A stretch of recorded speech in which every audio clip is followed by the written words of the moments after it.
Well, I'm joined by Siobhan Redford. She's an economist at Rand Merchant Bank. Thanks very much, Siobhan, for joining us. So 5.1, the latest print, obviously is an improvement on the 5.5% that was recorded in November. What were the key takeaways for you in the latest print? It was very much, as you've kind of said in the introduction, we're seeing food continue its moderation. Very much worth bearing in mind, though, that it is still well above the top of the inflation target range at 8.5%. The fuel moderation is continuing to really help inflation come down. And importantly, that with your core inflation, so that is your headline inflation, excluding energy and food, being at 4.5% for the second month in a row, does suggest that, the underlying demand pressures remain quite weak.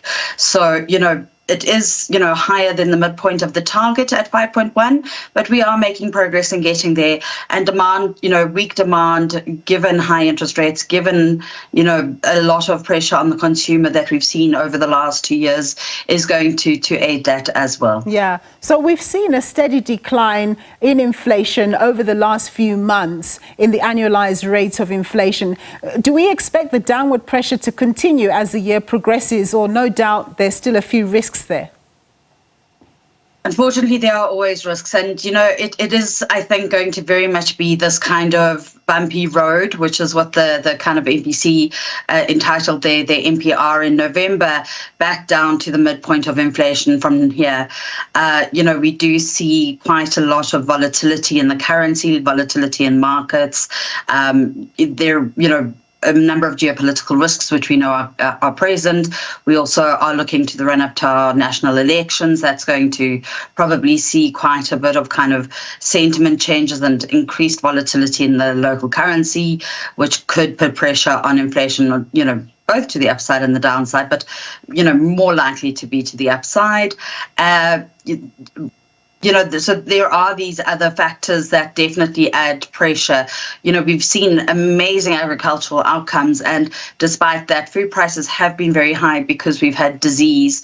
So there are also shocks that could just occur during the year, which are going to put potential pressure on inflation going forward. That said, the trajectory for now, given the information we have on hand and our expectations for a number of the risks, it is that we are going to continue that path downward. Well, we do hope so. So we're on the eve of the Reserve Bank making its call on interest rates. And we know that they don't just look at one CPI number, for example, but surely this latest print should make them less hawkish than they've been in the past.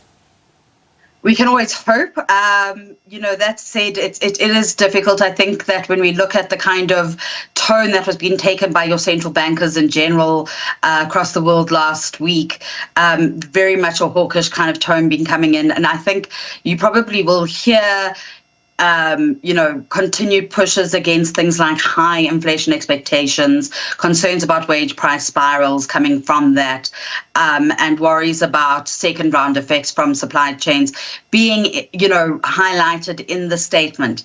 That said, we very much are in the hold camp, and this particular print does not suggest that there is a major risk to that outlook. Yeah. So Siobhan, being a betting girl, when would you expect the Reserve Bank to start cutting rates? We're thinking it's going to start around about July of this year, so basically at the start of the second half.